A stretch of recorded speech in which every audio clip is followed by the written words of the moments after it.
Nangyari kay Elijah, ikinalungkot na marami. Magsilbi ng paalala sa lahat ang nangyaring ito kay Elijah. Bumuhos ang mensahe ng pag-aalala at panalangin para sa kapuso yang actress na si Elijah Alejo. Ito'y matapos kumalat ang mga larawan niya na nasa hospital. Si Elijah ay isa sa pinakabata at talented ng actress ng kanyang henerasyon. Nakilala siya dahil sa husay niya sa pag-arte, lalo na sa pagganap bilang bida at kontrabida sa mga serye ng Kapuso Network. Sa murang edad, ipinamalas niya ang kanyang galing sa pag-arte sa mga Kapuso series na prima donnas at madrasta. Hindi nga maikakaila na isa si Elijah sa mga promising actress sa showbiz. Ngunit ang kasikatan at pagtatrabaho ni Elijah ay tila may kapalit nga. Ito ay ang kanyang kalusugan. Kamakailan lang ay marami ang nabahala nang isugod siya sa ospital.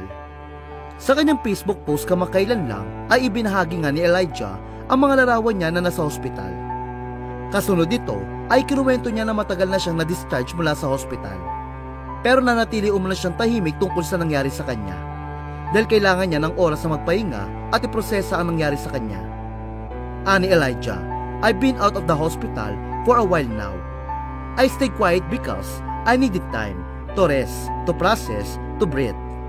Kasunod dito, isiniwalat ni Elijah ang katotohanan na matagal na niyang napapabayaan ang kanyang sariling katawan o kalusugan dahil sa pagtatrabaho. Lagi umano siyang nalilipasan ng oras sa pagkain at walang tulog. Akala umano niya ay ayos lang siya. Hanggang sa mismong katawan na niya ang sumuko dahilan upang sugod siya sa ospital. Ani Elijah, the truth is I've been running on empty. Skipping meals, sleeping late, pretending I was fine even when my body was already breaking down. I keep saying kaya pa, until could not anymore.